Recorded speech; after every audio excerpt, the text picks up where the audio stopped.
Right. Today probably is going to be our last day as far as Right. the content of PMBOK is concerned.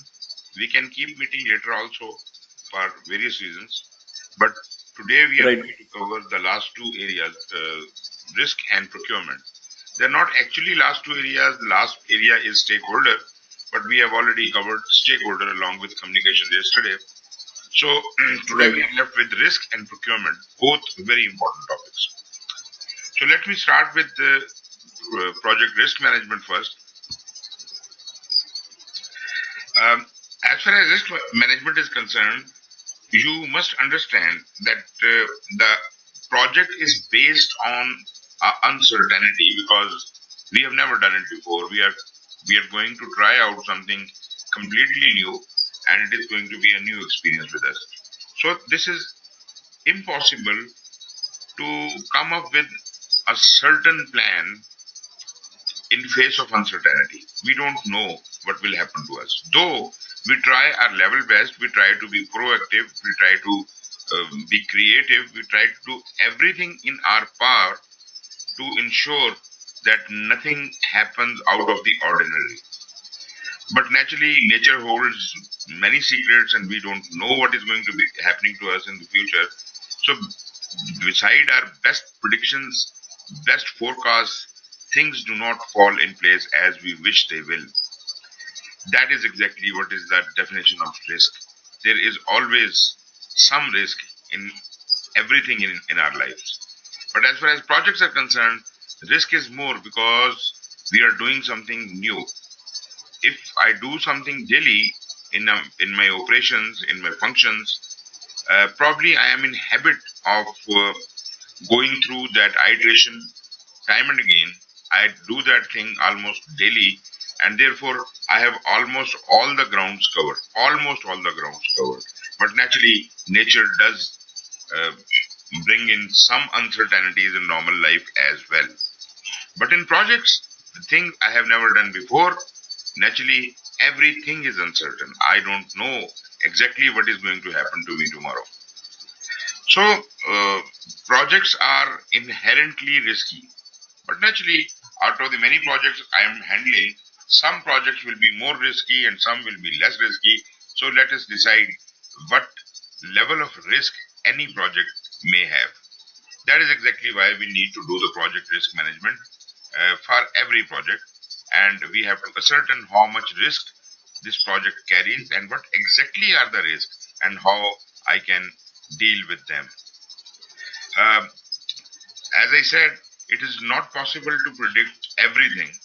Still, we will do our best by being proactive and by identifying and analyzing and doing things with the risks which will ensure that we have reduced level of uncertainty. But still, if something comes up later in the life of the project, we will always be ready and prepared to analyze future risks as well. Therefore, it is going to be a continuous process. This is not something I'll do in the beginning and I'll just sit back and relax. I just cannot sit back and relax on a project. I have to be consistently on a watch out for any new risks, and I should always be doing the analysis, creating the responses, and acting upon them also while I'm executing the project, while I'm monitoring and controlling the project. I will always remain on watch out. So till the time the project ends, new risks will keep getting identified, getting analyzed, and processed. Having said that, we studied 10 different knowledge areas within the domain of the project management. And if you look closely, the risk will exist in each one of them. Each one of them. Let's take the example of human resource. A person you have hired for the job, he may get sick, he may die, he may not be able to perform his or her duties. If you look at procurements, some a contractor you hired may not be able to perform, may not be capable enough to do things. Although we have made it sure in our planning and everything that these things do not happen, but unforeseen will happen, and I will have to cooperate somewhere. As we understand, we have got 3 project objectives. Out of these 10 knowledge areas, 3 knowledge areas are more important to us because they form the baseline, and they are the scope, time, and cost. And up to some extent, we can also call quality as a 4th objective. But basically, there are 3 objectives. Why I'm saying 3 objectives? Because these are the 3 baselines we create. For quality, we do not create a baseline. Though we may like to call it an objective, but we do not create a baseline for that. So scope, time, and cost are the 3 areas which are ultimately impacted by any risk occurring in any of the knowledge areas. If a human resource gets delayed, it is going to probably delay the schedule, or maybe affect the cost, or maybe it will affect the scope. So basic definition would be, any risk would be something which would affect any one of these objectives. Because other knowledge areas are ultimately, impacting on these 3 things. So if I have to uphold a KPI kind of a thing, then probably I will have a watch out on the scope, time, and cost. And if something is bothering scope, time, or cost, only then I will be alarmed. Otherwise, it might be, I may not like to call anything a risk which is not making any impact on scope, time, or cost. So this is a very simple definition. Now I don't get confused anymore. But as far as the identification is concerned, I will go deeper into each and every knowledge area for identifying the risk. I will look at the stakeholder risk. I will look at the communication risk, and I will try to see the impact of every risk which I identify from anywhere of the knowledge areas or whatever, wherever it is. Impact will be observed on scope and time and cost. If there is no impact, there is no risk. I will not take it as a risk. But if there is an impact on scope or time or cost, then, and by impact I mean that if the baselines of scope, time, and cost needs to be changed in light of the risk, that is a potent risk. So, how do we do project risk management? Well, it includes, first of all, like any other knowledge area, we need to have a thorough risk management plan prepared, which will actually define to us how we will go about the risk management process itself. That would be identifying the various risks. As I said, it's a continuous process. So how we will keep identifying the risk till the end of the project. When we identify a risk, how will we analyze it? There are 2 ways of analyzing it, 2 steps of analyzing the risks: qualitative analysis and then the quantitative analysis. And once the thorough analysis has been done, only then I will create some risk responses. And this is not a very easy job to develop a risk response, because I have to look at all the possibilities and alternatives to counter that risk. And I may have many possibilities. And out of those many alternatives available, I will go for the most cost-effective one. So again, the cost-benefit analysis we have learned in project cost and feasibility, that will again come into play when I am creating the responses for the risk.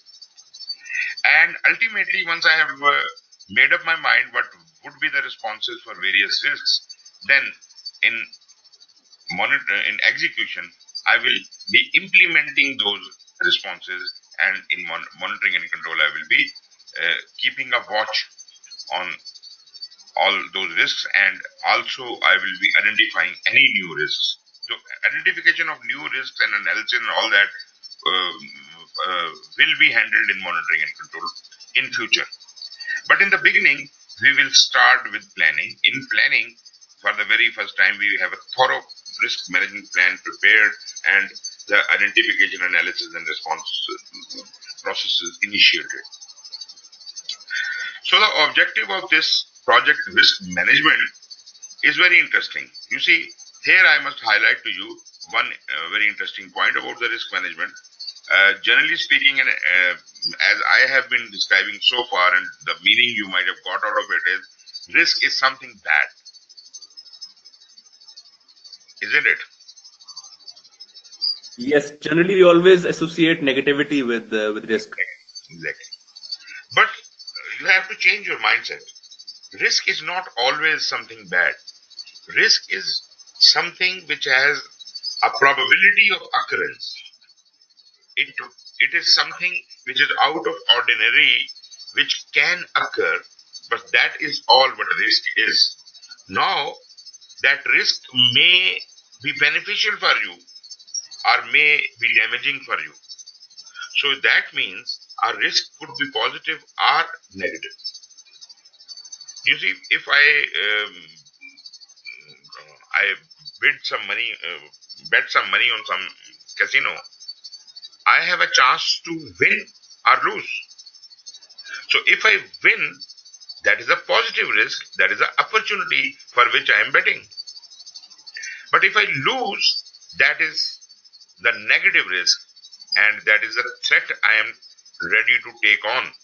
So when I am betting on something, why I am betting it, that is, I feel my chances of success are greater than my chances of failure. That is exactly why I am going for it. So there is the positive and negative side of the risk.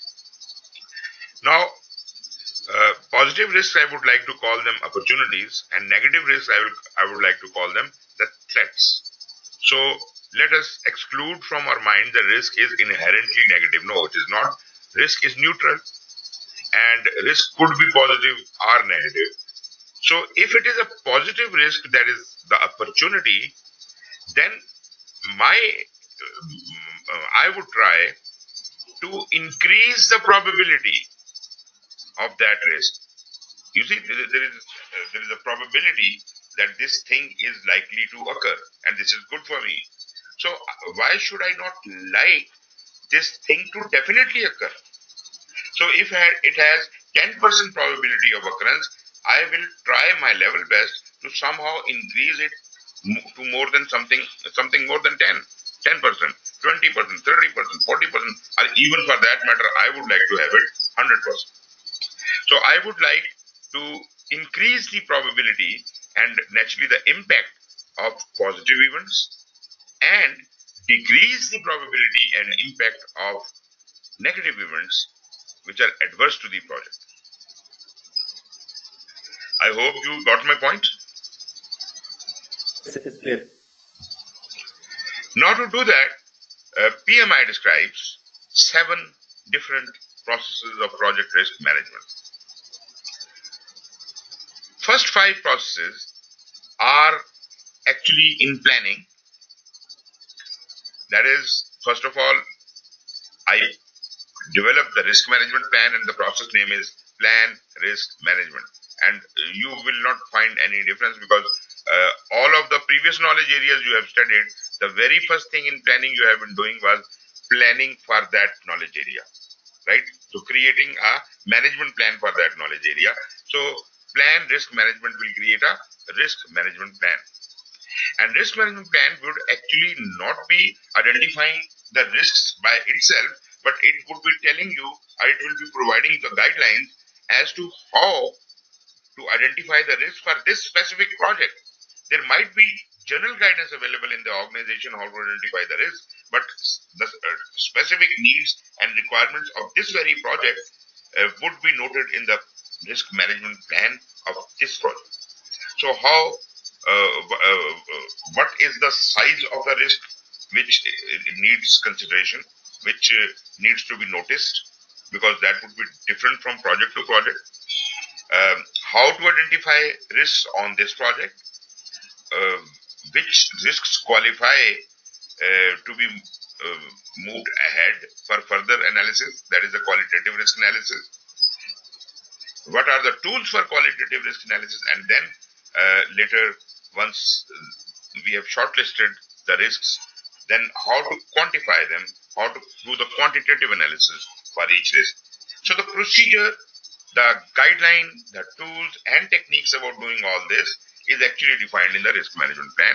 And the naturally last step in planning is, once we have done all the analysis, then we will come up with various solutions. What can we do about it? How can we increase or decrease the probability and impact of any risk? And we will select a option, the best option for each risk, which have been shortlisted, not all the risks. Because you will learn later that once we start identifying the risk, there is a never-ending list of risks. So we can't treat each and every risk. So first we sort them out into a smaller number, and the more important risk number, larger risks are sorted are sorted out on one side, and then they are treated further. So planned risk responses is for only the selected risks. That concludes your planning part of it. But I think that is not a very right word to say conclude the planning part of it, because identification of risks, analysis of risk, and creating the risk responses is a continuous process, and till the time the project ends, these things will keep happening. But where do they happen? That I will tell you. But anyways, whatever risk responses you have so far planned, in execution they will come into play. The interesting game here is that because risk has an uncertainty and we do not have a definite knowledge that this risk will definitely occur.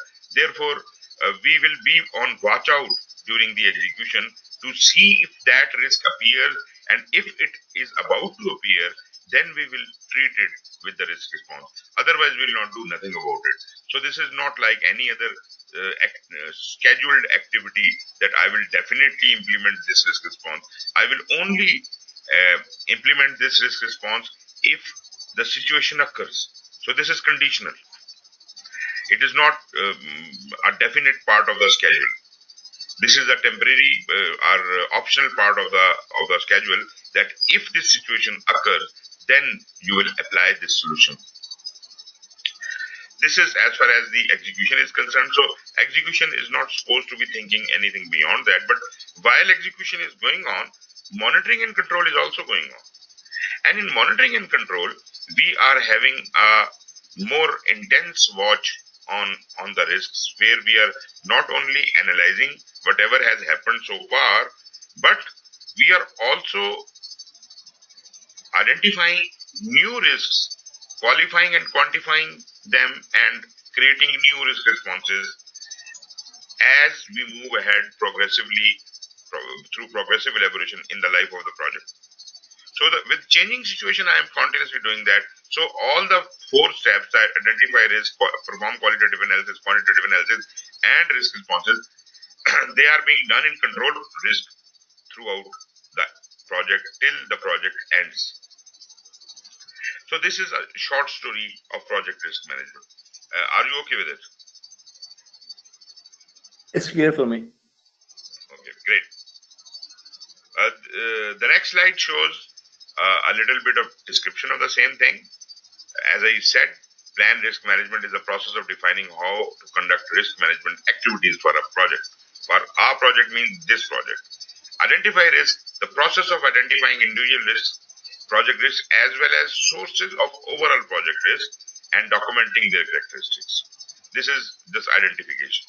Qualitative, process of prioritizing the individual project risks for further analysis or action by assessing their probability of occurrence and impact, as well as their other characteristics. So we are shortlisting the risk, prioritizing the risk. After having done that, then we move on to quantitative risk analysis, and this is the process of numerically analyzing the combined effect of identified individual project risks and other sources of uncertainty on overall project objectives. So first, one thing I will do here is to understand the riskiness, overall riskiness of my project. Moreover, the combined effect of several risks at any one point in time.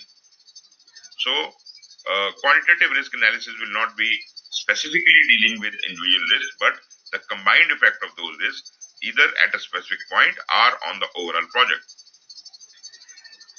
Then in planning, the next step is plan risk responses, the process of developing options, what can be done, selecting strategies, and agreeing on actions to address overall project risk exposure as well as to treat individual project risks. So your strategy, how to reduce the overall riskiness of the project or the risk at a specific point in the life of the project or specific individual risks. So all these attempts are the responses of to the risk. So we plan them, and naturally, out of the various alternatives, I am going to go for the most efficient and most cost-effective solution, and that is the response I have selected. And as I said, in execution, those risk responses, if those risks occur or they're about to occur, I am wrong to say if they occur, because if they occur, then the situation is different. If those risks are nearing your project, only then the responses will be activated. The process of implementing agreed upon risk response plans. Monitor risk, naturally, this is the monitoring and control. And this is the process of monitoring the implementation of agreed upon risk responses. So it will do a postmortem of whatever the risk responses we created and how did it function. Was it according to the expectations or different? Then tracking identified risks. So whatever risks we have identified initially, it will monitor risk will keep a track which risks have occurred, which have not occurred, and which are the risks which did not think of and still they occurred.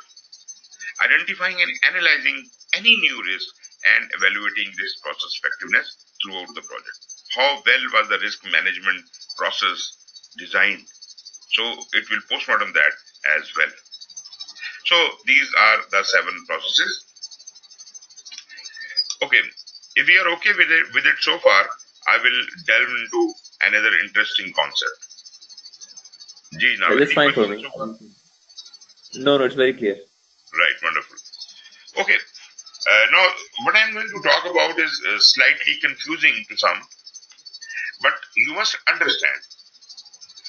What do you understand by appetite? What is your appetite? Appetite in general is your hunger for something. How much you need something, or how much you are ready to consume something. Okay. In that sense. Wonderful. That means if you have hunger for something, you will eat it up. That much you can eat it up. Yes. But how much can you eat? Can you eat 100 times more than that? That will be uncomfortable. No. And if you do not eat at all, that is also uncomfortable. Appetite is that as much as the hunger, that much is okay with me to eat. Nothing more and nothing less. Yes. This is what I can comfortably eat. Right? But if I am forced to eat more, I may eat it up to extent beyond which I may be I'm about to blast. So appetite is something, this is okay with me. So when I ask you, what is your risk appetite? I mean to say, how much risk can you comfortably take? Right. With ease, without any trouble. This is your normal natural hunger. How much risk can you take? So I will say later that because there are 3 project objectives, so my risk would be defined by the scope, time, and cost. And naturally, it is the stakeholder or the customer who would actually be helping me define this risk. For example, let's take the example of time. Your project is 1 year long. How much of delay is no problem for you? You accept that this much delay is okay with you. How much is that delay? 1 day? Let's say it's 1 week or something, for example. 1 week. So up to 1 week, you will not have any bad feelings. You are comfortable. Although there is a risk, but this is within your normal appetite, and with a happy face, you are ready to accept it, right? So this is the degree of Right. uncertainty an entity is willing to take on in anticipation of a reward. Well, because we are looking at the ultimate completion of the project, and this will be rewarded, and therefore one odd week doesn't really matter for me. This I can bear. So if at all that is causing you some financial loss also, you say the big reward is waiting for me at the end of the project, so this much I can bear. So this appetite is no risk for you. Any risk, Right. it is any risk less than 1 week is no risk for you. You don't even damn care about it. So you got my point. Yes. Now I am going to stuff your stomach with more than what your appetite is. Now I am Right. trying to tell you, okay, 7 days was okay with you. Can you delay it for 8 days, 9 days, 10 days? You say no, but yes, okay, fine. 9 days, no, it is too bad. So what is your exploding limit beyond which you cannot absorb any more delays? So define another limit which you can absorb with difficulty. Let's say 2 weeks. Okay. So anything between 1 week and 2 weeks is not really okay with you, but you can bear it with pain, with a lot of damages and losses and whatever you want to call it. But you are not happy with it. But this is your maximum extendable tolerance. This is called risk tolerance, which is the degree, Right. amount, or volume of risk that an organization or individual will withstand. Will withstand. This is more than appetite. Appetite was that Right. I damn care. 1 week is nothing for me. But Right. more than a week is something for me, but I can live with it with difficulty, with at some cost or whatever. So this is my risk tolerance. Now, this tolerance and this appetite is on both sides. Like you see, I said, if you are completely hungry and if your stomach is filled, completely hungry is bad, and beyond completely filled is also bad. So there is a Yes. limit between which your appetite exists, and naturally tolerance is beyond that limit on both sides. And this the tolerances you define on the negative and the positive side. If you can measure the distance between the negative and positive tolerance, that is called risk threshold. So Right. with pain on the negative or positive side, how much can you go? The total distance between these two tolerances is your risk threshold. Within this, you can absorb the risk. Beyond that, you have no capacity at all. That means beyond that is the baseline affected. Whether it is scope baseline, or schedule baseline, or cost baseline, beyond the risk threshold, the baseline will be affected, and therefore it would be classified as a risk if it is beyond the threshold. So, sir, if I understood correctly, you mean that risk threshold is the difference between risk tolerance and appetite. No. Let me draw it for you. Right. You see, for example, this is your limit. Within this limit, this is the center line. This is your limit of appetite. In between this limit is your appetite. This is minus side, this is plus side. And you damn care. Right. You are hungry for some days. You can remain hungry for 1 day. You comfortably can live with it, and you eat your food with a full stomach, you can still live fine with it. So this is within your appetite. But if you eat more, there is a limit you can eat. And if you don't eat Yes. at all, there is a limit you can survive. But in both sides, on plus and minus side, you are going to be facing some pain, right? Yes. So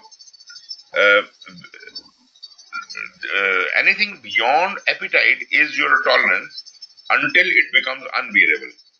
These lines I have Right. drawn is the line of unbearability on minus and positive side, right? So Right. that is your risk tolerance until you can tolerate it. But anything you can't tolerate and it goes out of this is called risk. Negative risk or positive risk. Right. Now, if I say that the total your tolerance limits, the distance between these tolerance limits is called your risk threshold. Okay. Right. Right. So basically, threshold is defined by the two extremes of tolerance. Extremes of tolerance beyond which you are destined to call it a risk. In between the threshold, you Right. already agreed in your risk management plan that we will not call it a risk. We will bear it. And the interesting part is your risk threshold may fluctuate during the life of the project. Initially, your Right. threshold was say 10 days and later it becomes 7 days. So what will happen? Do you imagine? When your risk threshold was 10 days, anything which was delayed plus minus 10 days was say no, you were ready to accept that risk. You were not operating on that risk. You are not doing anything to that risk. But suddenly, during the life of the project, your risk tolerance has reduced and your threshold has come down to 7 days plus minus. Now, those risks which were beyond 7 days will also become risks. Otherwise, they were not considered as risks earlier. So, new identification will now identify all risks beyond plus minus 7 also.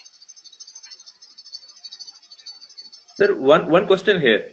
When there is a risk which is outside the tolerance risk tolerance thresholds, do you still call it a risk, or it becomes an opportunity or a threat by that time? Anything within the threshold is not a risk. Okay. Okay. Right. The threshold is not a risk. Outside of threshold, that is negative is a threat and positive is a opportunity. Right. Right. But the message I am trying to convey is that your threshold will also change, and the thing which was not a risk earlier suddenly can become a risk. You get my point? Yes. Yes. Okay, wonderful.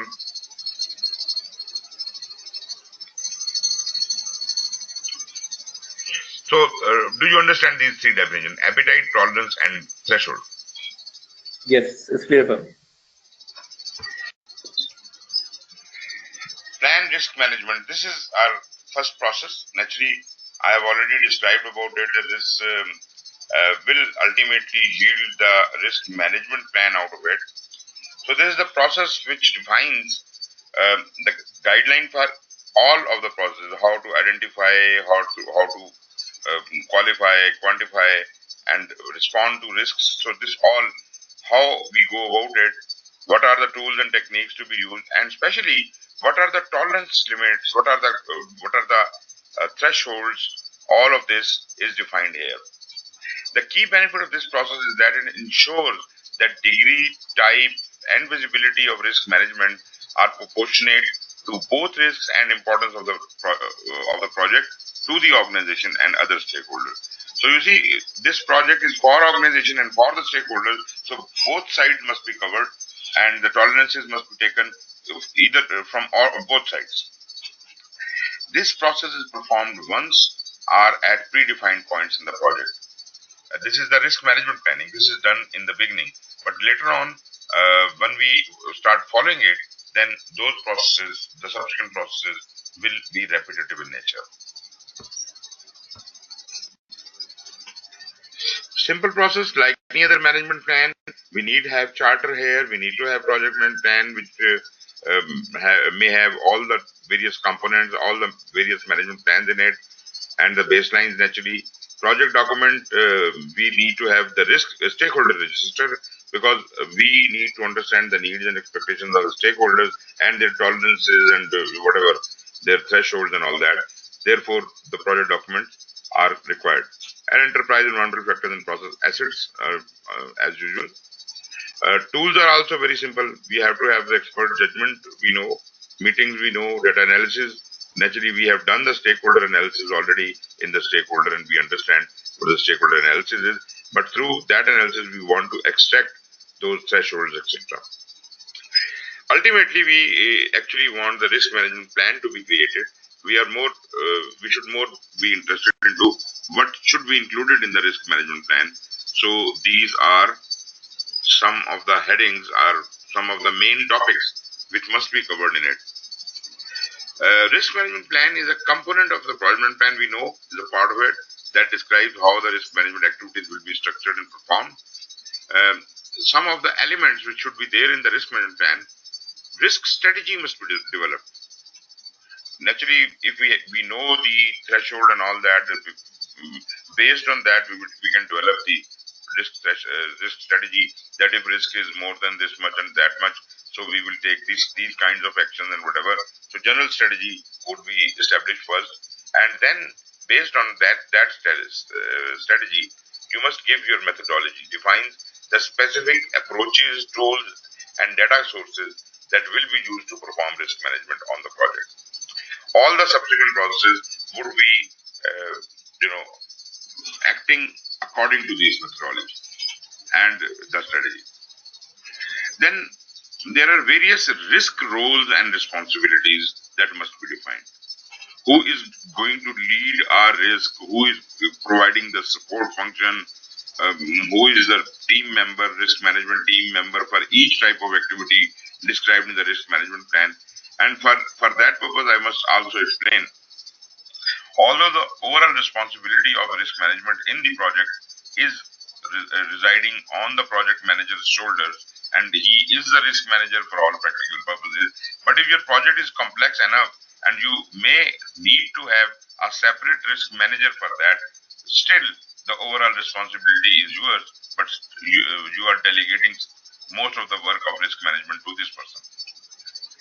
Then for every risk we identify, there must be a risk owner assigned to that risk. This is not necessary the person who identifies that risk is the risk owner. Generally it is true, but maybe in the risk meeting I happen to identify a risk in your area. So after the risk has been recognized, it will be allocated to the whomever is relevant to that risk. So if you are relevant to that risk and it is in your area, that risk is has a possibility of occurring, then you will become the risk owner of that. So every risk must have a risk owner, number one. Our risk owner may have more than one risks assigned to him. That is possible. But every risk must have some risk owner. Then the risk owner is responsible for all activities on that risk, meaning risk identification of that risk, qualitative analysis, quantitative analysis, response planning, and all that. He will be personally responsible for that, and also for ensuring, for keeping an eye in execution on the risks and taking action according to the risk response plan. Now, as far as taking action is concerned, there is yet another role introduced, and that is called risk action owner. we understand the risk owner is responsible for everything about that risk, but sometimes the actions to be taken on that risk is not one man's job. So if risk owner cannot handle it by himself, he may have to allocate it to certain risk action owners. There could be more than one risk action owners under risk owner, and he will delegate the management of that risk to those risk action owners. So they will be watchful during the execution and take actions when required. So whenever they feel the risk is about to occur or risk is nearing us, they will inform the risk owner, and risk owner will inform the project manager or the risk manager, who will allow them to take action. So these are the roles and responsibilities. Then, is there enough funding available for dealing with such a risky project? So many risks are there. So maybe if the risk exceeds a specific threshold in a project, that project may be discontinued because it cannot keep spending money for managing of the risk. Such a highly risky project may be portfolio may decide to close it down. But anyways, whatever funding is required and is allowed must be provided from somewhere. Timing defines when and how often the risk management process will be performed throughout the project life cycle. You see, because we have to keep identifying new risks. So what is the method? How do we do that? Do we keep identifying all the time? No. Actually, we can have a periodic meeting of say 1 or 2 weeks. After every 1 or 2 weeks, we can meet and we can decide. We can review the old risk, we can find the new risk, and we can decide on how to go about it. Another important thing is risks must be categorized. If you can create some kind of categories of risks, that will help you a lot in identification. For example, I say in my project there are 3 kinds of project risks. Number 1, the technical risk, the management risk, and administrative risk. So under the technical risk, there are this kind of risk and that kind of risk. So this breakdown of according to the categories will help me later identify risks in each one of the subcategory, and therefore nothing will be missed out. So risk category is called categories are shown through a breakdown structure. Like we had the WBS work breakdown structure, we had the resource breakdown structure, we had the organizational breakdown structure. Here we have the risk breakdown structure. Stakeholder risk appetite, which I have already explained. The risk appetite of a key stakeholder on the project are recorded in the risk management plan. So they inform the details of the plan risk management process. In particular, stakeholder risk appetite should be expressed as measurable risk thresholds around each project objective. These thresholds will determine the acceptance level of overall project risk exposure. So they are also used to inform the definition of probability and impact to be used when assessing and prioritizing individual projects. Then we have got the definition of probability and impact. Definition of project risk probability and impact levels are specific to the project context. So project to project it may differ. It is not necessary that you have a standard template available that risk can only be divided into these 3 types or 5 types, and these are the percentages the risk probability can have. This may differ from project to project. Although we will see some samples in this session, but those sessions are just for your guidance. You must feel at liberty to tailor those things, those charts, those probabilities and all to the need of the project you're doing.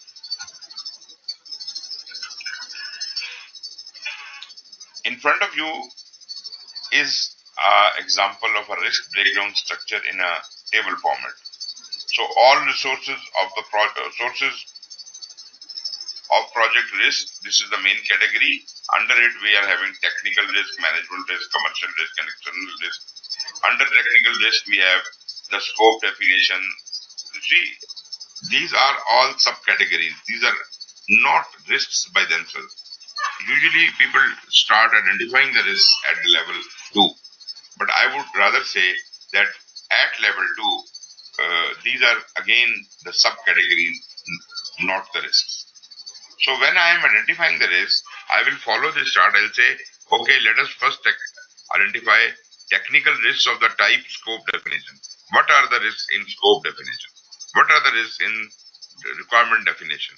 So we keep discussing one after the other, and we may find 2 to 3, 4 to 5 risks in each one of these subcategories.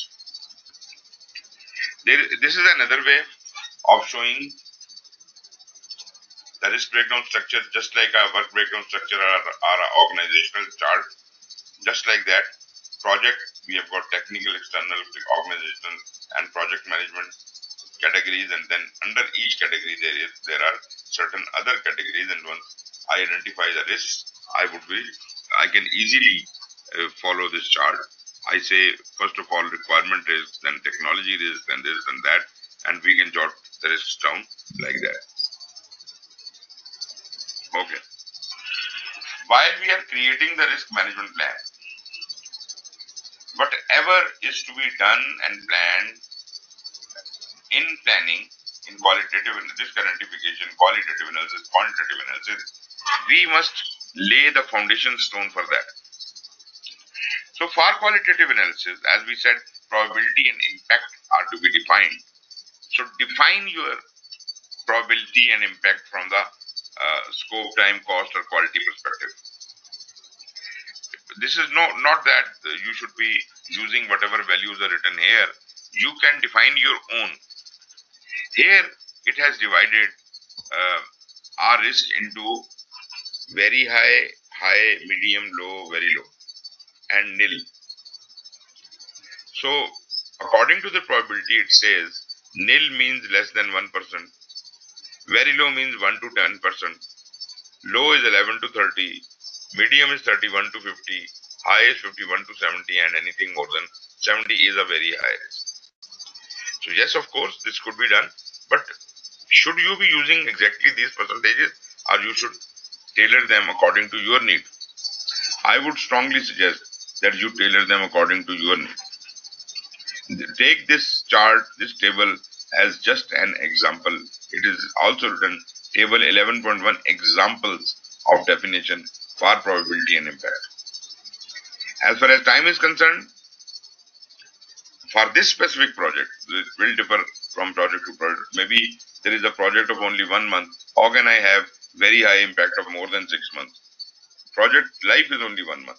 Therefore, this may not apply to all the projects. Therefore, you decide for your specific project what should be the limitations of scope, time, cost, and quality. Like it says, time, very low is 1 week, low is 1 to 4 weeks, medium is 1 to 3 months, high is 3 to 6 months, and very high is anything more than 6 months. From cost perspective also, you can limit the budget on that. You can say very high impact is 5 million and above. High is 1 to 5 million. Medium impact is half to 1 million. Low is 100,000 to 500, and very low is minus 100,000. So you can use these scales, or you can develop your own. I would again strongly suggest you should develop your own scales. Similarly, in quality, very high means very significant impact on overall functionality, significant impact on overall functionality, and so on and so forth. Okay. Once we have done that, let us now see how these defined values, defined conditions can be further defined in some other cases. Like here it has done a different kind of exercise in which Project objectives are shown as cost, time, scope, and quality. And on the top, it has developed a relative numeric scale. Relative means this is not exact. This is just indicative. So the 5 categories it creates is very low, low, high, moderate, high, very high. Now it says very low oblique 0.05. That means that it has considered very low as 5%, low as 10%, moderate at 20%, high as 40%, and very low as 80%. So this is how you can define your impact scales. Probability and impact matrix. We will show you the probability and impact matrix as well. In that we put in the percentage of probabilities, and amount at stake also is shown as percentage. Because we do not want to go into the detail of individual risk, because if I start dealing with all the risks simultaneously, it will be a never-ending exercise. Maybe I have got 1000 activities in my project and every activity has 10 risks. So this is out of proportion. So probably this cannot be done that way.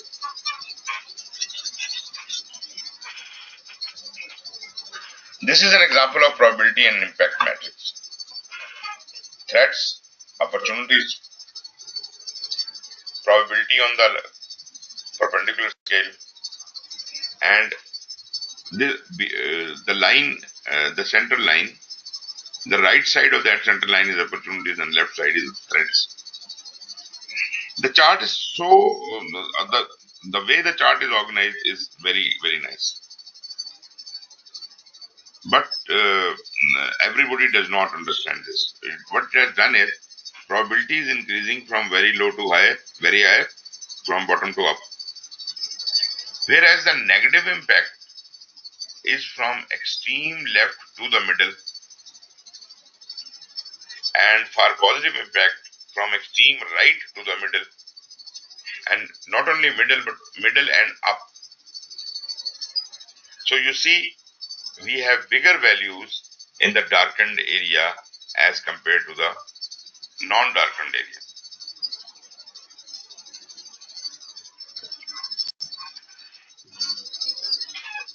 So far so good? Yeah, it's okay for me. Identify risks. This is a very laborious exercise because initially you start with a logical thinking and what all can happen, what all are the risks. Then we have to go creative, and once we are creative, the way of thinking completely changes. So identify risks in the process of identifying individual project risks as well as sources of overall project risk and documenting their characteristics. Key benefit of this process is the documentation of existing individual project risks and sources of overall project risk. It can also bring together information so that the project team can respond appropriately to identify risks. So what all is included in identify risk? Project management plan includes everything, almost everything, all the baseline and all major management plans like requirement, schedule, cost, quality, resource, and risk. And then there are 3 baselines. Project documents, whatever has been produced so far, may be useful for identifying the risk. Assumption log. Assumption log is something we specially take care of because assumption log is a standing risk. So assumption log should be evaluated. Cost estimates, they can carry major risk. Duration estimates, issue log, lessons learned register, requirement documentation, resource requirements, stakeholder register, all these things are required for identifying new risks. And if you decide that some of the work which we have analyzed in the project risk management has to be outsourced, then you can do that as well. Tools, expert judgment in meeting the same. Data gathering, we also have studied the brainstorming checklists and interviews. I think we understand all that. For data analysis, we have got some new and wonderful tools. Root cause analysis. This is also called Ishikawa or fishbone diagram. I'll show you this thing. But in root cause analysis, we are trying to find the source of the flaw. There is an item which has been rejected. So for that item, we have to develop this. We have to do the analysis and find the cause of that and fix that. Assumptions and constraints as living live time bombs are there, assumptions and constraints. So as I said earlier, as soon as you can replace an assumption with a fact, better it is. Interpersonal and team skills, you need facilitation, prompt list, like to-do list kind of thing, and meetings. You will develop a list of risk which is called risk register. Any risk report can be produced and project documents will be updated.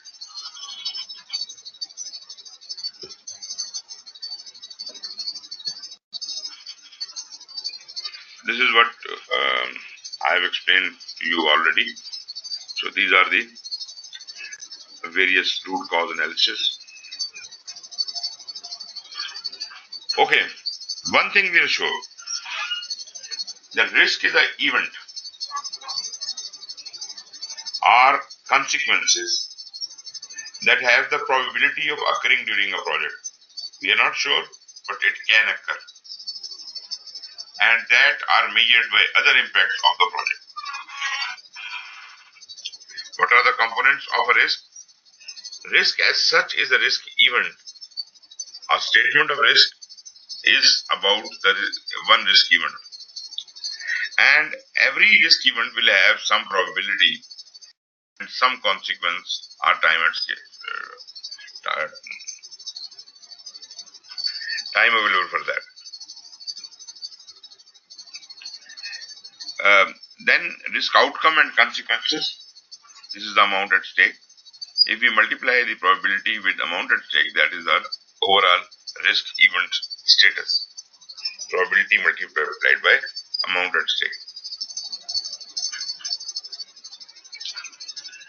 Identification. We must understand the various types and categories of risk.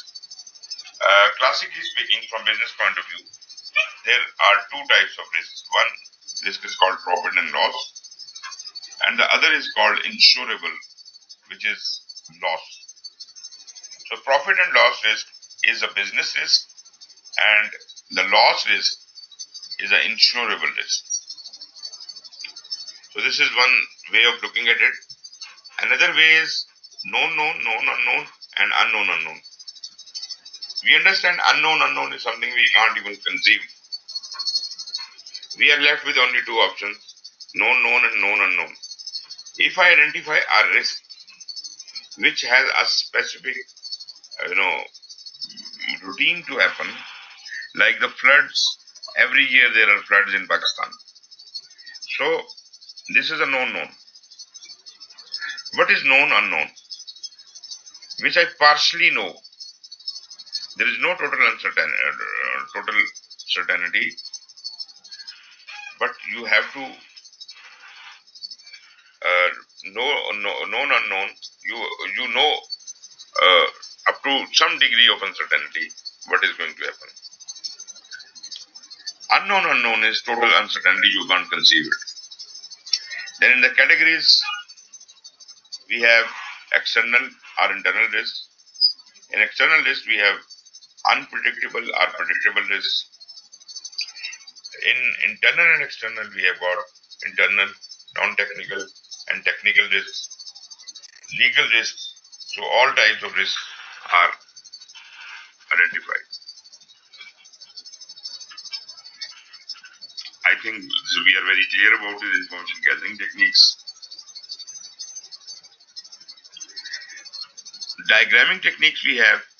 One is a cost effect diagram, which I said it is a fishbone diagram or Ishikawa diagram, because Ishikawa was a Japanese person who actually was a student of Edward Deming.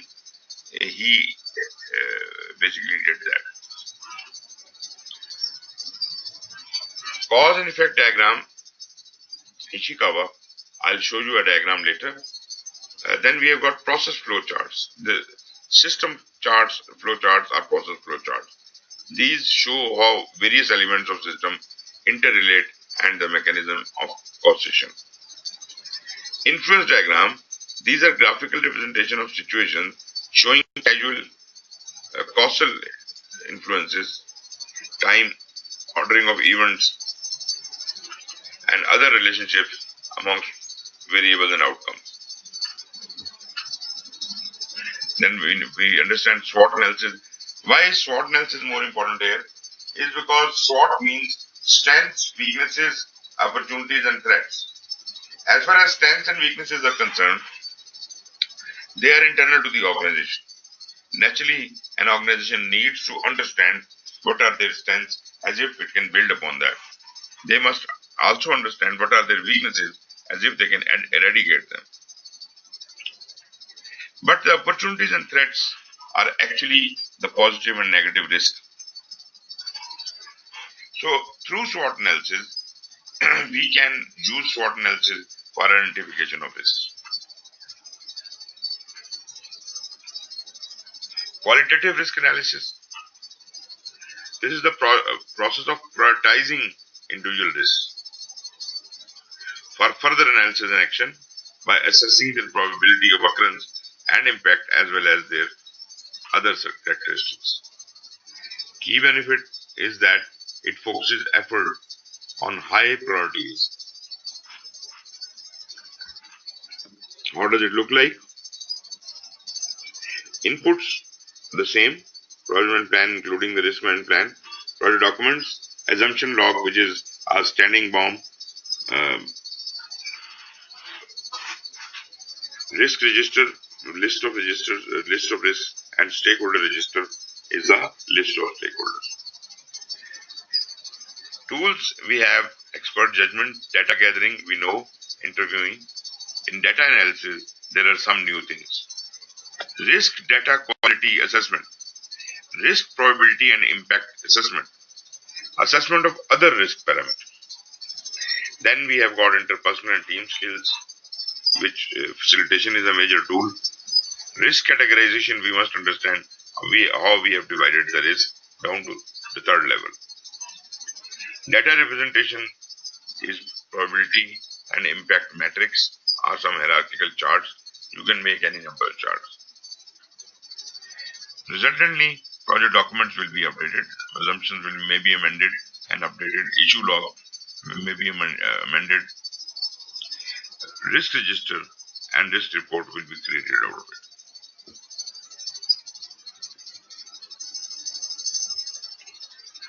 Please give me another break of 5 minutes and I'll be back again. Sure.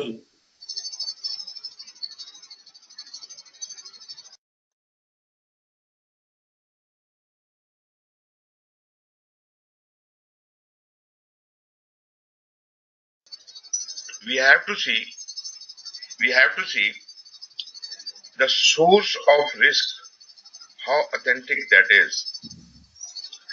The data quality of risk is dependent upon who is telling you that risk, who is the stakeholder. Although the risk might be important, but if the stakeholder is not reliable, the quality of risk is threatened. So risk data quality assessment evaluates the degree to which the data about individual risk, project risk, is accurate and reliable as a basis for qualitative risk analysis. So, in addition to having the probability and the amount at stake, we must also consider the risk data quality assessment into view. Maybe you can score it at a lower level. In case the data quality is doubtful, then the overall score of the risk will be reduced. Then is a risk probability and impact assessment, which we already understand that the probability and impact should be calculated. Risk probability assessment considers the likelihood that a specific risk will occur. So we know that with probability and impact, we multiply them and we get the overall impact of that. But as I said, risk quality assessment could add some value to that or subtract some value from there. Assessment of other parameters. We have the risk quality assessment, we can have many other particular parameters which we can take into account, and they can again impact the probability and impact of the project risk. So we can have as many variables, and we can create a formula based on which we can authenticate, which is it is just like a multi-decision criteria, a different type of weightage we are allocating to each one of the values.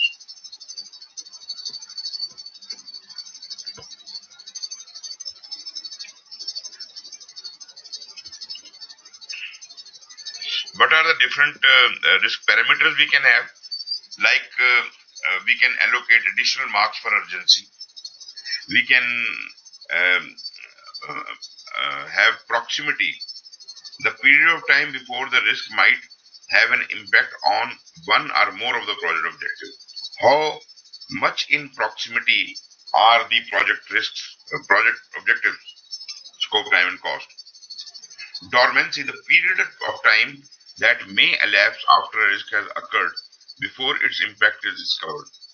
That is for unknown unknowns, that a risk remains dormant for some time after its occurrence and its impact is discoverable after some time. So what is that short period which indicates low dormancy, and a long period indicates high dormancy? Manageability, is the risk, if it is manageable, we can accordingly give it numbers or score it accordingly. Is it controllable? Is it detectable? And is there any connectivity amongst various risks? If one individual risk is connected with another individual risk, then probably if I can reduce this, the others will be impacted too. What is the strategic impact? If this risk is affecting the organizational strategy, then probably action is not in my hand alone. I have to let it be known to the program level or whichever is the upper level, if they are really able to handle that or not. That strategic impact. Propinquity is the degree to which a risk is perceived to matter by one or more stakeholders. So it is kind of a majority. If more of the stakeholders think this risk is important, that risk becomes more important. So this was some examples of various types of assessment you can do with it. Risk categorization, as we discussed already about the risk breakdown structure, so I'll not like to go into the detail for that. But these various risks we identify, we can plot them according to the various characteristics of the risk we have just discussed. For example, it is a three-dimensional chart in front of you. The three parameters in it are detectability, how detectable the risk is from low to high, and how proximity low to high, and the size of the bubble is the third dimension, which shows the area. The larger the bubble, the larger the risk. So probably, if I can say, the probability and impact multiplied is the size of the bubble, then we can plot these according to the detectability and proximity on this chart, and you see, we can clearly see which are the low detectable risks in the bottom right corner or bottom left corner, and top right corner is the high proximity, high detectable risks. And naturally, the size of the risk is also shown by the size of the bubble, and therefore we can make certain decisions accordingly. So you can make any of these charts using any of these assessment: urgency, proximity, dormancy, and all that. We can compare any one of any two or three of those into a bubble chart, whichever is important to you for your project. Then is a quantitative risk analysis. Quantitative risk analysis is about the overall finding the overall project risk. As I've been saying, the collective impact of all those risks. Key benefit of this process is that it quantifies overall project risk exposure, and it also can provide additional quantitative risk information to support risk response planning. So when I'm developing the risk response, this is going to be very helpful to me. But remember, all the risks do not go through quantitative risk analysis. When we have done the qualitative risk analysis, there might be only, say, 5 risks which have been prioritized and selected. And if those 5 risks are clear enough that I can create a risk response, then I probably may not have to go for quantitative risk analysis, because there is no need. I can clearly understand what is the total overall risk. But if there are so many risks, probably we have to go through the quantitative risk analysis. In quantitative risk analysis, naturally we have the project management plan, which includes risk management plan and all the baselines, project documents. So far, whatever things we have got, we put them all together. And here we use our expert judgment, data gathering through interviews, interpersonal and team skills, that is a facilitation, and representation of uncertainty, that is new. And data analysis tools here are also new. Resultantly, we are creating a risk report out of the quantitative risk analysis. Okay. So, the different types of analysis you carry out here. One is a sensitivity analysis. It determines which risks have the most potential impact on the project, which is the biggest risk. So, sensitivity analysis can be done in a number of ways. We can see the different parameters we have already discussed. We can compare any two variables and see how they interact with each other. If I increase the value of X and Y variables, how does it impact the overall project?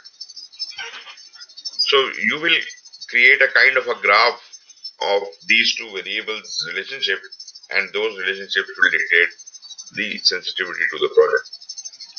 Then we have got the decision tree analysis.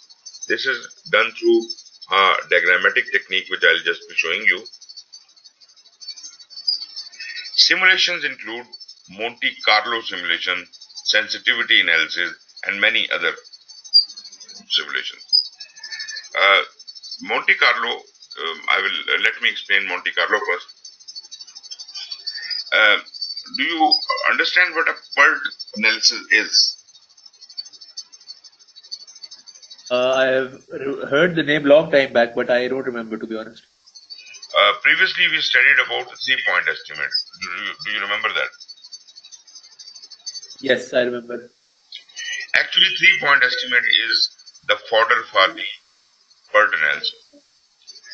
Actually, we are taking probabilistic values for every activity. So, for every activity duration or cost, whatever, we have got 3 values: optimistic, pessimistic, and most likely. But we have calculated an estimated time or cost or whatever from these 3 values, and we have calculated everything according to that. But what is the surety that this project is going to be done in that duration? Because we have these 3 values, we can probably run a simulation through computer and ask the computer to try run the whole project several times and tell me what are the possibilities of this project finishing in the time I have allocated to it. So the PERT data is provided, the 3-point estimate data is provided to the computer. Monte Carlo software or risk software, whatever is available, we put in this data into that, and then that Monte Carlo analysis carried out by the software will itself pick a random value of duration for each activity between the optimist and pessimist. Naturally, every value is random, so the schedule will be shuffled. A new schedule would come up. I think I discussed that in scheduling also. Yes. So this Monte Carlo will give us a shape ultimately, which will tell us the likelihood, the maximum likelihood of this project completing in this much duration. This might be different from what you had estimated by 3-point estimate. So say your 3-point estimate said 35 days, but most likely chances after this Monte Carlo analysis, it says that there are 100% chances you can complete this project in 40 days, not 35 days. Then how much is 35 days? The same graph can tell you that there are 80% chances that you will be able to complete the project in 35 days. So this way you have better in-depth into the project and you can show through these simulations actually what can happen to you. Sensitivity analysis helps to determine which individual project risks or other sources or uncertainty have the most potential impact on project outcome.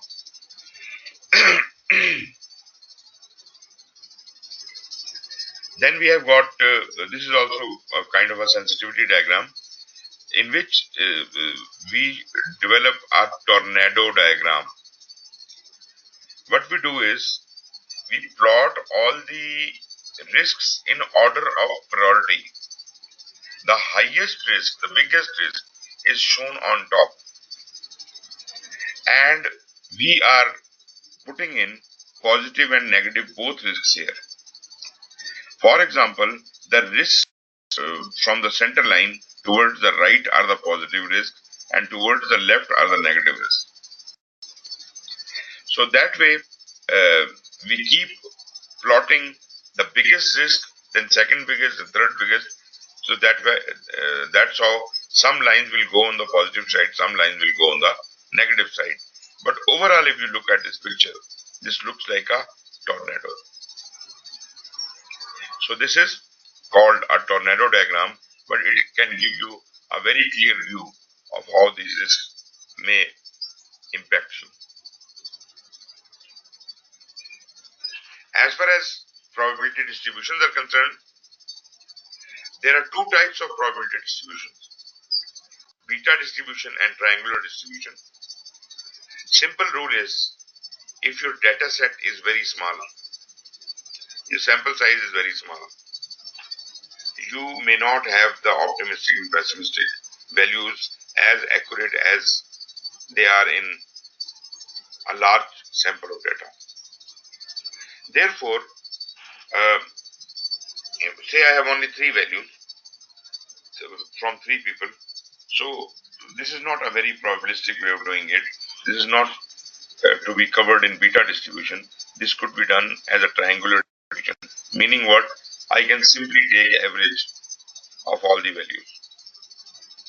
But if I am using a big sample size, beta distribution can be used, so your angles are not going to be so straight.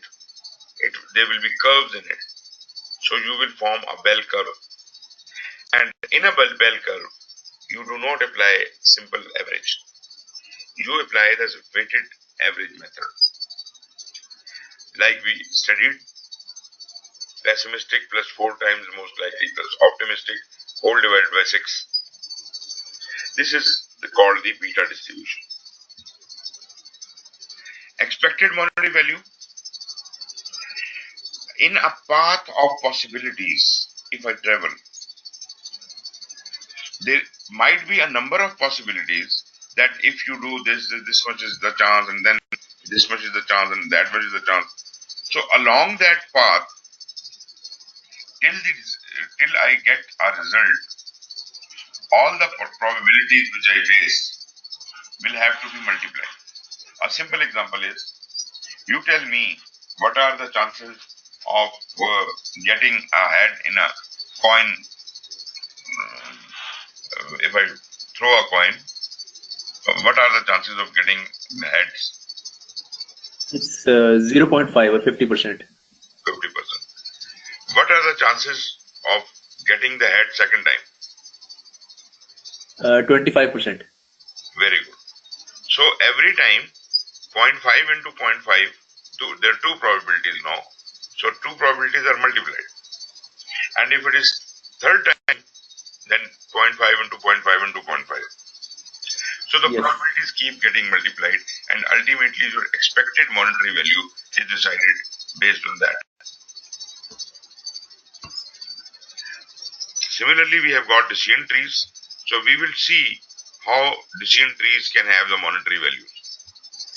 Let me show you. Yeah. Look at this diagram. This is a very simple decision tree. You have 50% chance to go for project A and 50% chance to go for project B. If you go for project A, then you have 60% of success chances and 40% of chances for failure. If you go for project B, you have 70% of success chances and 30% of failure. So which is the option which is most likely? Project B. Success of project B. And how did you calculate it? It's simply comparing 70% with 60%. Okay. But you did not take into account the percentages written here. What if I tell you there is no 50-50 chance between project A and project B? It is a 60-40 chance. Project A has 60% chances to start to be done, and project B has 40% project chances to be done. Will your decision remain the same? No, I will multiply these probabilities of success and getting the probability of the project. Then I will compare. Exactly. Actually, you should have done that earlier as well in 50-50 Right. also. But yes, of course, your answer was right. But 0.5 into 0.6 is 0.3. 0.5 into 0.4 is 0.2. Then project B, 0.5 into 0.7 is 0.35. 0.5 into 0.3 is 0.15. So the biggest figure is 0.35, and that is because I decide for project B. Right. But what if it was 0.6 and 0.4? Then the values would be 0.6 into 0.6, 0.36.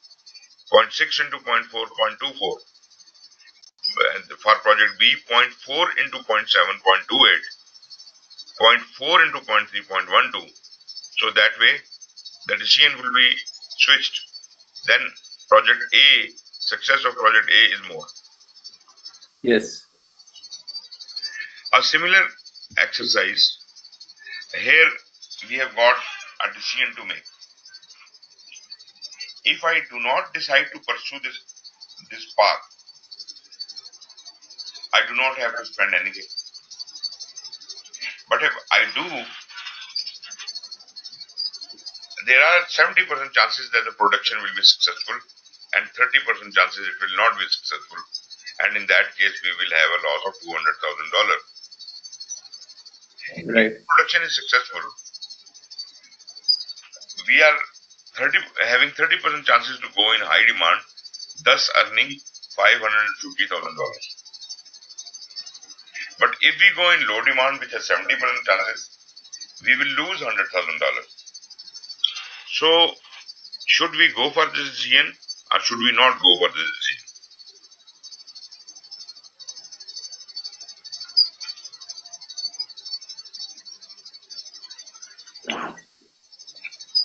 So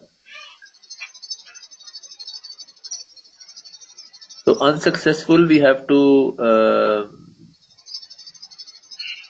probability, we have to multiply 200 by 200,000 by 0.3, negative 200,000, Yes. and then we need to so this value would come out to be 60,000 minus $60,000, Mm-hmm.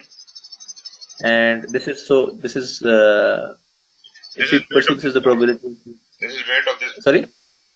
We have got 3 branches. You have to calculate each branch. So this is the weight of one branch. The weight of the Right. branches will be calculated separately. Like the top branch, 0.7 into 0.3 into 550,000. Second branch, Right. 0.7 into 0.7 into minus 100,000. Third branch, 0.3 into minus 200,000. So the values I get from each one of these have to be added up to see the overall earned value, expected value of this decision. Right. This comes out to be positive $6,500. That means that it is beneficial to go for this decision, because if I don't go for it, I don't get anything. Right. So 6,500 is better than that value at least. Exactly. So we have a better probability. Exactly. Okay. That's the point. Then we've got another example. This is even very similar to that, but a little bit tricky. Here we are going to calculate the expected monetary value of each one of the decisions. I have an option either to build a plant or upgrade the plant. If I build the plant, I will have to invest $120 million. If I upgrade the plant, I invest $50 million. Okay. In case of building a new plant, 60% chances are that we will go in strong demand and a revenue of 200 million will be received. 40% chances of going into weak demand and a revenue of 90 million. In case of upgrade, 60% chances of going in strong demand with a revenue of 120 million. And 40% chances of going into weak demand with a revenue of 60 million. Now, first I have to decide what are the profit and loss in each one of these branches. So, in first case, building the new plant, I am investing 120 million and I am getting 200. So, I am earning a profit of 80 million. If we go in weak demand, then we are having a shortfall of $30 million. We invested 120, got only 90. So we are minus 30 million, like we face the loss of minus 30 million. In case of upgrade, we invested 50 million and we got 120 million. So it is 70 million benefit. Weak demand, we already invested 50 million, but we get 60 million here. So we have positive values here. Now what we do? Now I calculate the weight of each branch. How much is build a new plant? That would be 0.6 into 80 million plus 0.4 into minus 30 million, which comes out to be $36 million. For upgrade plant, the weight is 0.6 into 70 million plus 0.4 into 10 million, which comes out to be 46 million. So what is your decision?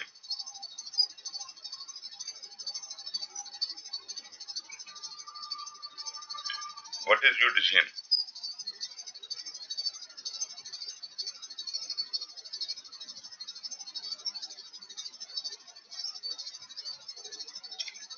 Sorry, second one was the value was 46 million, but I forgot the value of the first build new plant total. What That was is that value? total benefit is 36 36 million. Whereas upgrade plant total benefit is 46 million.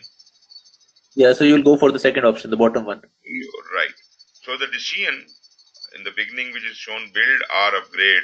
So our decision is to go for upgrade because upgrade is cheaper ultimately. Right.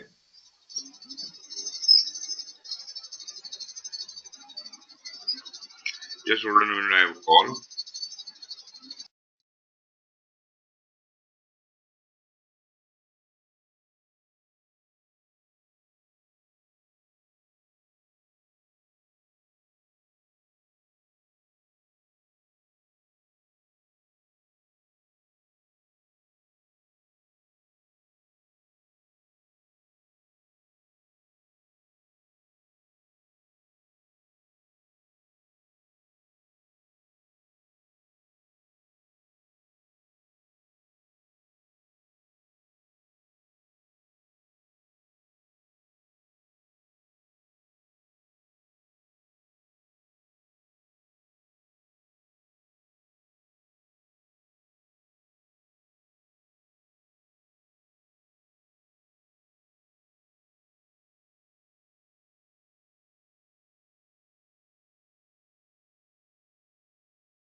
जी जनाब.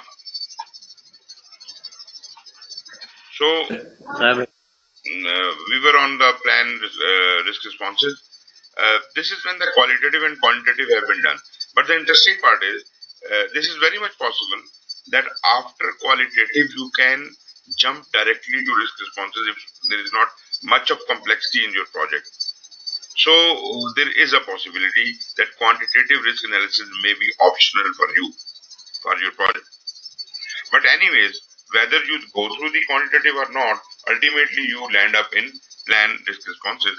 And plan risk responses will how are you going to deal with each one of the selected risks, or for that matter, overall risk situations. What are the actions you are going to be taking? So there are a certain number of actions you can take. So we will directly jump onto those. First, look at this response plan, risk responses, knowledge process. Inputs, I think there is nothing strange about inputs. Tools and techniques, we have the expert judgment, data gathering, interpersonal team skills, etc. The important thing is strategies for threats and strategies for opportunities, and contingent response strategies, and strategies for overall project risk. Four kinds of strategies we are going to be using. The strategies for threats is, well, the individual threats which we want to decrease. So what strategies can you use there? Then opportunities we want to increase. So these strategies will be slightly different. Contingent response strategies, and ultimately such strategies which will reduce the overall risk of the project. In this process, we will be doing some data analysis, like alternatives we will be evaluating and finding the cost benefit analysis, which is most cost effective for us, and ultimately making the decision through a multi-criteria decision analysis. Resultantly, we could come up with a change request because we are impacting some of the project objectives, and update the project document and the project management plan. So before we move on to the strategies, generally what people consider is hazard prevention. I'm not exactly talking about the exact strategies, but I'm just trying to discuss some of the items. We should not confuse hazard with risk, because hazard is something which is much bigger than risk. Risk is something which is within the capability and capacity of a project. Hazard is beyond the capacity of the project. For example, an earthquake is a hazard. A tsunami is a hazard. While you are designing your projects, you can't take measures to prevent a hazard. You can't stop an earthquake. You can take small steps, like whatever is within your means, you can apply that protection. But if that hazard occurs, there is no guarantee that you will be spared. You may enhance your chances a bit, but that is not ultimately the solution. So hazard prevention may not apply to the projects. Then general tendency of people, if they are in a risk situation, is to avoid the risk. If the traffic is blocked on maybe express highway, you would not like to waste your time standing in a queue.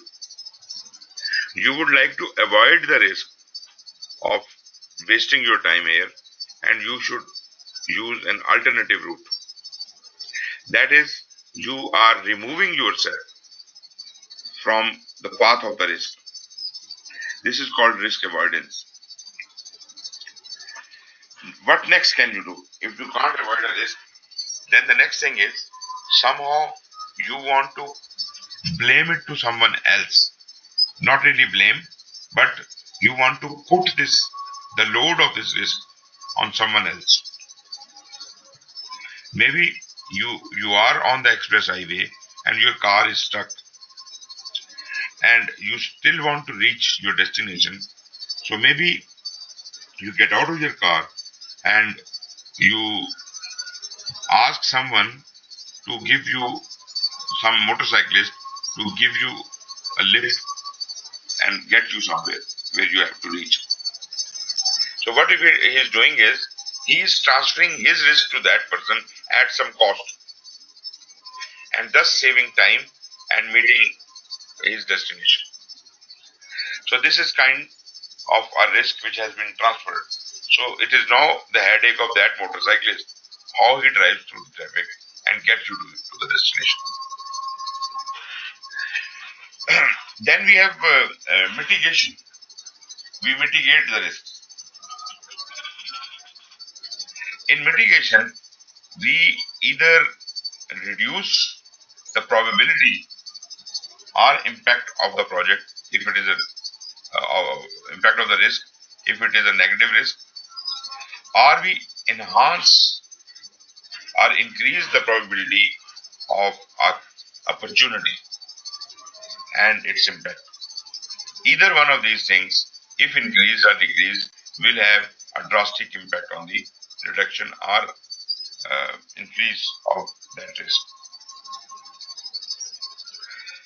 And then we also have some reserves kept which can take care of unknown or emergent risks. I will talk about this a bit later. First, let me show you. As I said, risk is made of two things: the probability and amount at stake. If there is a probability of this room catching fire, and the probability is 10% and the loss is 100,000 rupees, the ultimate impact of this risk is, or the risk exposure is 0.1 multiplied by 100,000. 10,000 rupees. If I can somehow resolve this problem within 10,000 rupees, then I will take action, otherwise not. Does it raise any question in your mind? Actually, I'm not a bit clear on this topic. If you can kindly repeat. Okay. You see, there is a risk of this room catching fire. If this room catches fire, I will lose worth $100,000.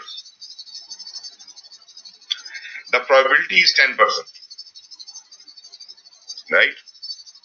How much should I target on? What is the exposure of this risk?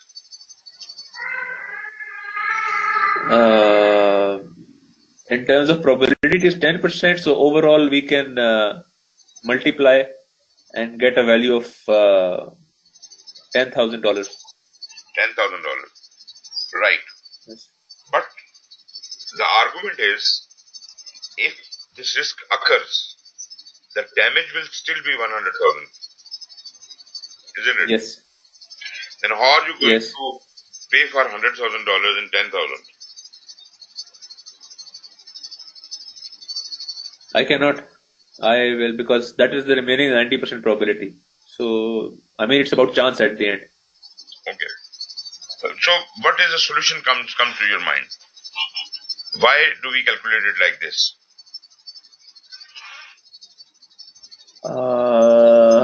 I do not know about this. I mean, we calculated based on the probability.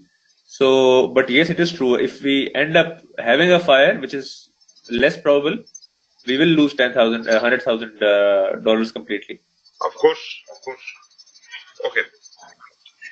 Let us differentiate the probability from the fact. What if it was a fact that this room is going to catch fire? What is the probability of that? That is 100%. 100%. And this room will definitely catch fire, and therefore there will definitely be a loss of 100,000. So 100,000 into 100% is 100,000. So that much is true. But here we have a probability. We are not sure. We are only 10% sure that this room will catch fire. Therefore, we cannot allocate more than 10% of the risk. Right. Okay. How is it going to settle? Let us examine and see. What if we had 10 different risks in this room? Incidentally, all of the risks are worth 100,000 each, and all of the risks have a probability of 10% each. You have kept a $10,000 for each risk. How much money do you have?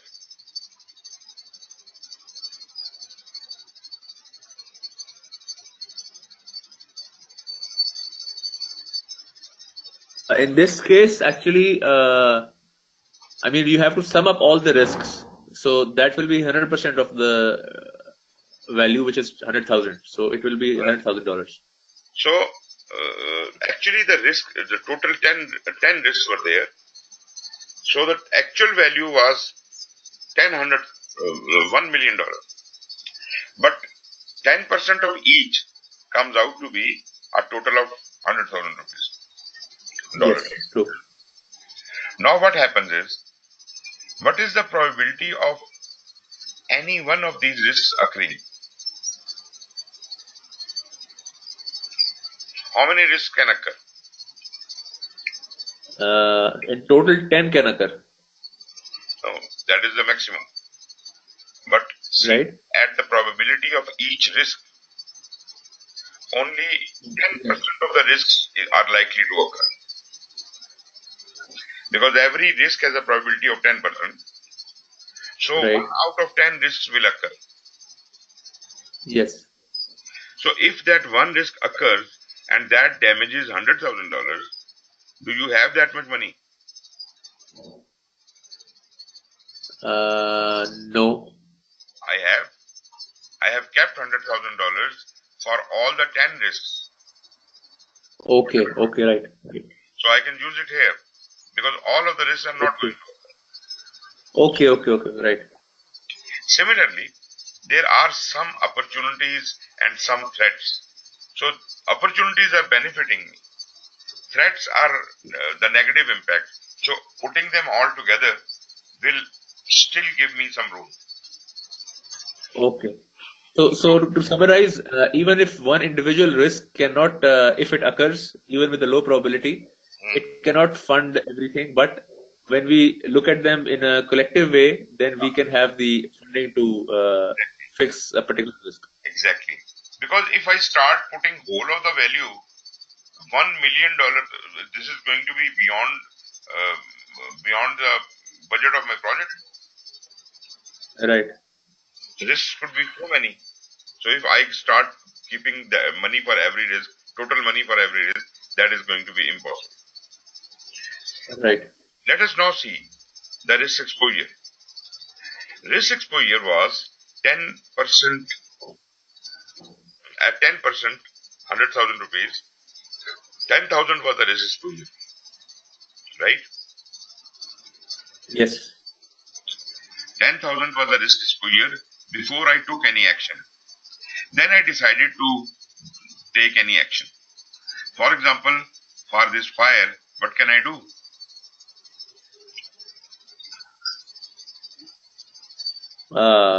You can keep this, this firefighting equipment in the room, or make some arrangement to fight the fire in case it occurs. Okay. So or to look at the wiring to reduce the probability of the room. No. You're wrong. You are not reducing the probability by doing this. आग तो लगेगी. ठीक है. That is a given. Yes, but you are reducing the amount at stake. The loss, it had to be 100,000, will now be less because you extinguished the fire earlier. Right. Got it? So say right. you were successful in extinguishing the fire and the loss was only 20,000. Right. Now 20,000 into 10%, how much is it? 2,000. So your new risk exposure after taking this action is just 2,000. Previously you had the risk exposure of 10,000. Now it is 2,000. So the difference is 8,000. How much money have you spent in acquiring those firefighting equipment or fire extinguisher?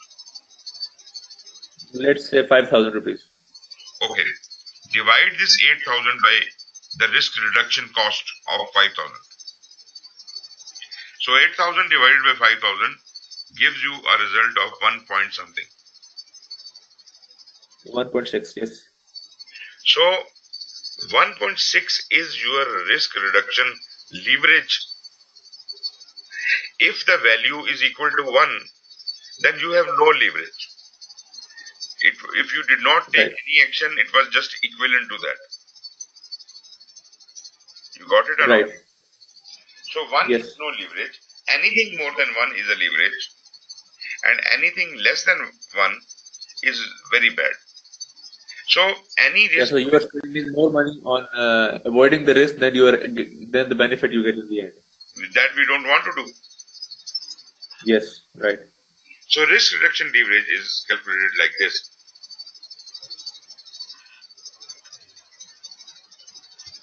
Okay, let us talk about the negative strategies first.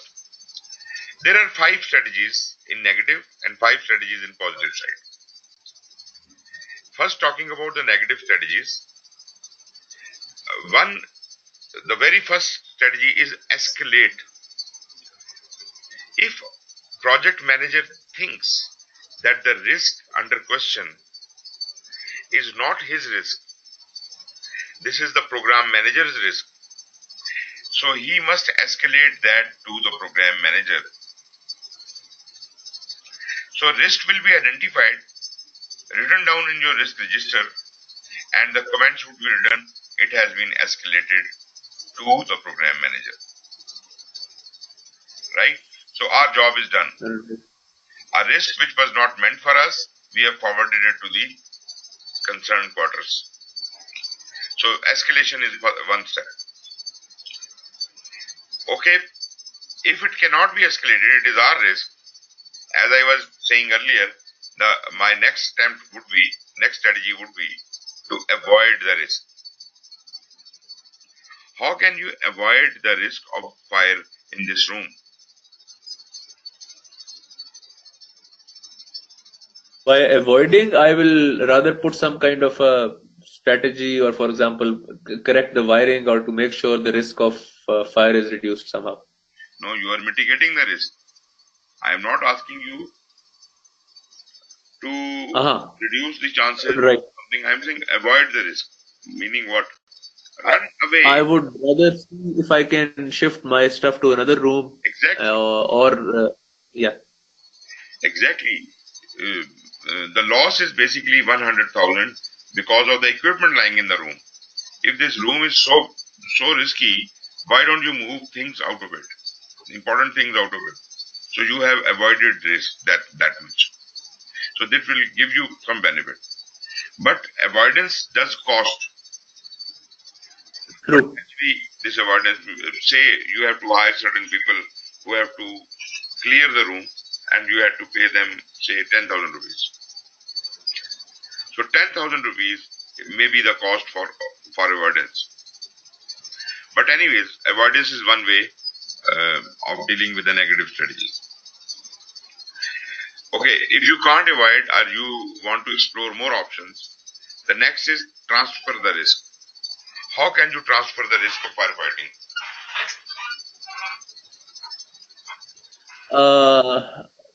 The transfer, actually, for this case, I'm not too sure how we will transfer this risk. Either we will give this room to someone, or good idea.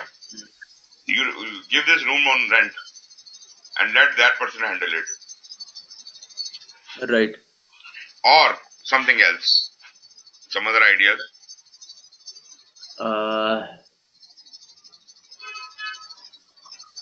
I cannot think of another one, to be honest. Why don't you insure this room? Okay. The risk will be transferred to bank. Right.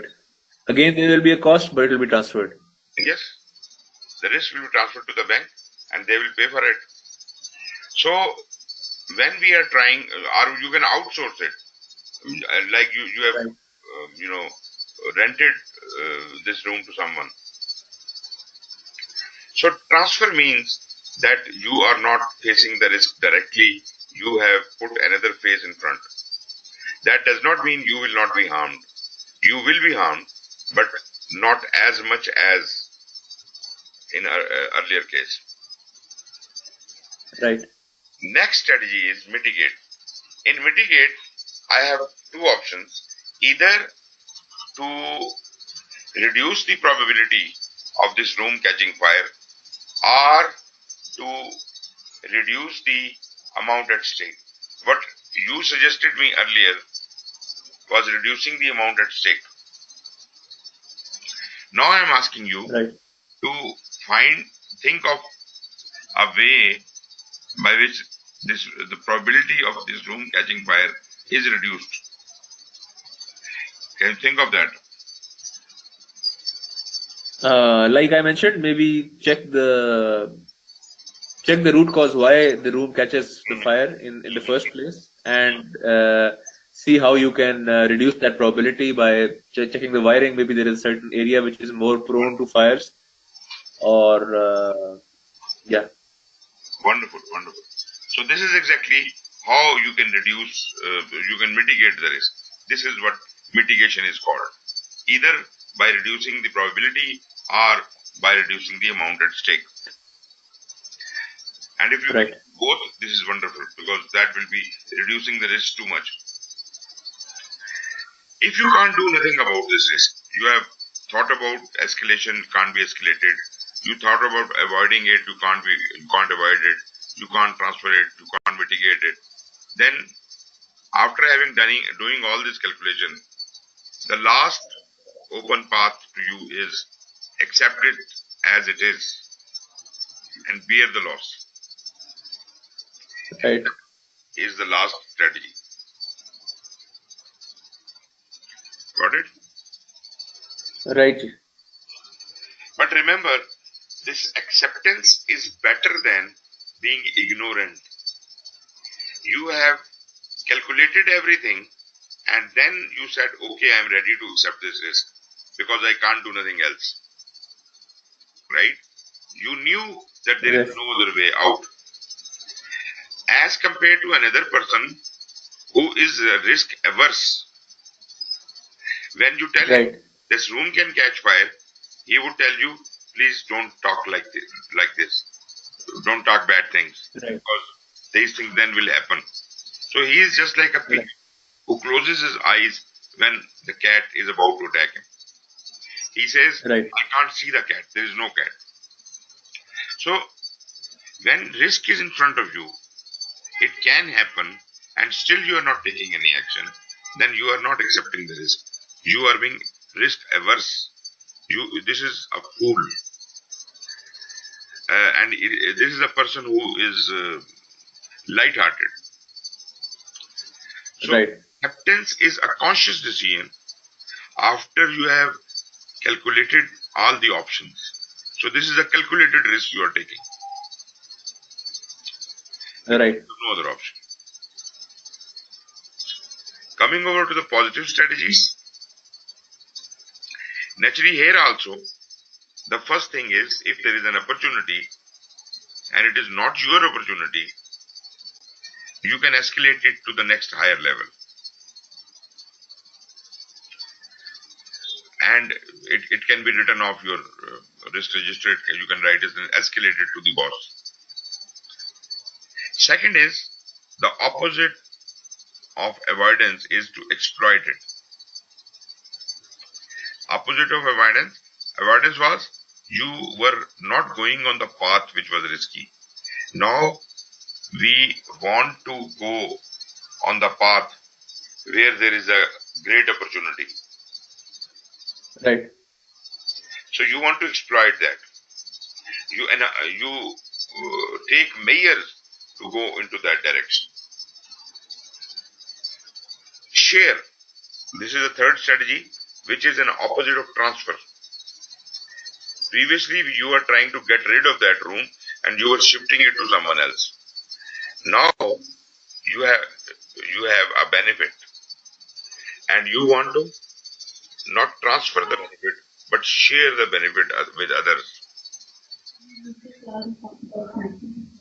Like you say, you are constructing a house, you have to install certain Number windows in your house.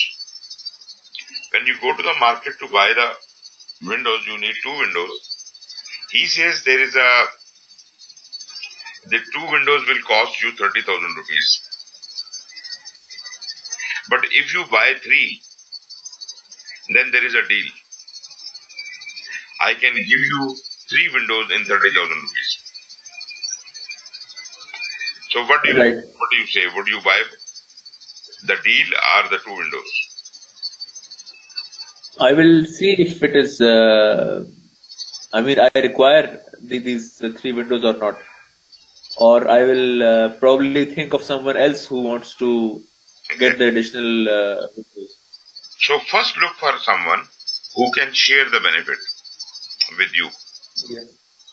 So if he agrees, then you take the deal, keep two windows and give one to him. So the cost of windows increases to 10,000 per window. Right. And the same benefit you are sharing with your counterpart. As far as mitigation is concerned, the opposite of mitigation here for positive strategies is enhance.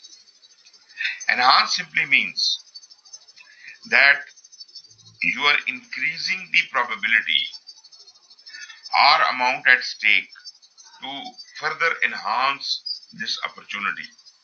If this opportunity was 10%, you are trying to take measures to increase it from 10% to something big, as much as you can. Or the amount at stake, somehow if you make some effort to increase the amount at stake. Like you see, there is a king who says that I will give you money equal to your weight. So what you do is you go and find the fattest person in the world and take him along. Please give gold equivalent to this person's weight. So I am enhancing the opportunity. Last but not the least is accept. Again, if you can't escalate, can't exploit, can't share or can't enhance, then the only last step open to you is risk acceptance. Having said about the risk averse person, I must also mention the risk taker also. Risk taker, normally people take it as a positive characteristic, which it is not. Risk taker is a fool who jumps into a problem without giving it due thought. Uncalculated risk, which is really bad. So there are some people who has a habit of getting entangled into issues which are not theirs. And they think very brave about it. There is nothing to be brave about it. Therefore, a risk taker is an idiot. And similarly, the risk averse person is also an idiot. One is kind of a brave idiot, other is a light-hearted idiot.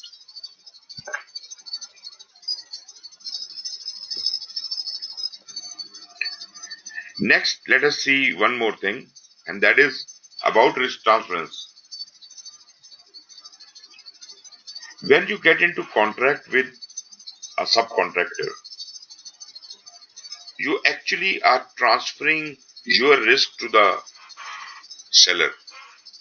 You are the buyer of his services, he is the seller of his services. He is your contractor. So when you ask him to do some of your job, you are basically transferring your risk to him. So you do not have to go through the pain of doing that job. He will do it and show you. Now, what is the best type of contract which suits this environment? The best type of contract is called firm fixed price, in which the price is already agreed beforehand and both parties have agreed. So once that is done, Only the seller has to do his job, and once his job is acceptable, you will pay. So this is, you have transferred all of the risk. But if the dollar value is increased or some other problem occurs, so firm fixed price does not care about it. Therefore, all the risk is on the stakeholder, on the contractor. Another way is fixed price incentive. A fixed price incentive is that yes, you are paying a fixed price to the contractor, but you are trying to give him an incentive that if you will do a good job, I'll pay you this much extra. So in this case, naturally for the betterment of your project, but you are giving something out of the pocket, which is additional to the contract. This is fixed price incentive. So yes, you can give incentive, but they will come at some cost. Then we have cost plus relationships. Cost plus relationships mean that the contractor you hired to build your house, he doesn't have anything to invest. He doesn't have money. So to construct your house, he wants to take money from you in advance. So these type of contracts are called cost plus, because whatever quotations he brings, you agree with it and you pay him that price. Cost plus incentive fee is that you pay the cost of all the items and in addition pay some intensive fee to the person providing with the service. Cost plus fixed fee, that you have already agreed with the contractor that whatever the cost incurs, I'll pay, but as far as your services are concerned, I will pay you at the end of the project this much amount. So this is cost plus fixed fee. Now there is no encouragement in it. Why should he do your job well when he knows that he will get that payment? Last but not the least is a cost plus percentage of cost, which is almost an obsolete method, is not very good method. It says, I will pay for all matters and equipment you are installing in my house, but your fee would be 5 or 10% of whatever I pay you. So incentive is related to. So this way, cost plus percentage of cost could be where the seller has no risk at all and the buyer is carrying this risk. That's why this specific kind of contract is not suitable for us.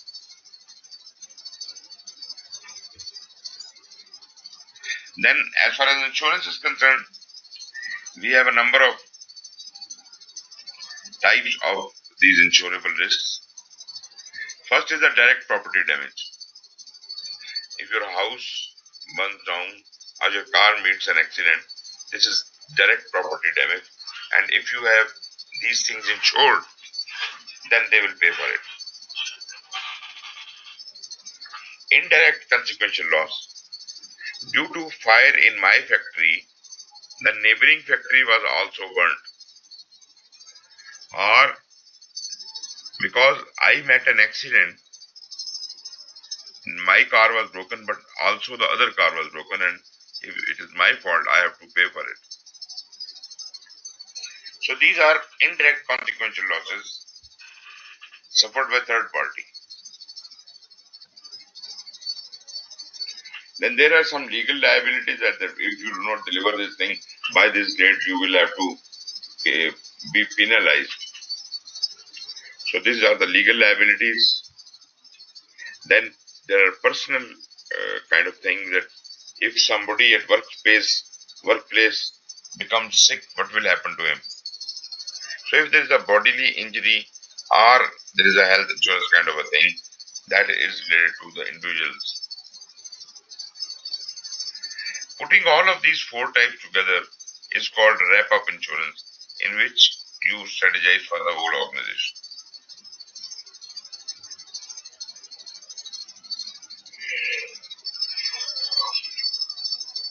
Then we move on to execution, where we have the process of implement responses. Now, as I said earlier, because these risks are not sure to occur, therefore, implement risk responses is not shown in the schedule of the project. This is conditional. If the risk is potent and is coming for you, then you will implement the requisite risk response. So here we have the same inputs, and tools are also almost the same, and outputs are change request and other project documents. Change requests could be divided into two parts. Some change requests are recommended corrective action, and some are recommended preventive action. Sir, sorry to interrupt. Actually, today is Friday. Okay. So can we have a break prayer? Good. We can meet at 2. Yes, please. चलो ठीक है, break कर. Thank you very much. Thank you. Thank you.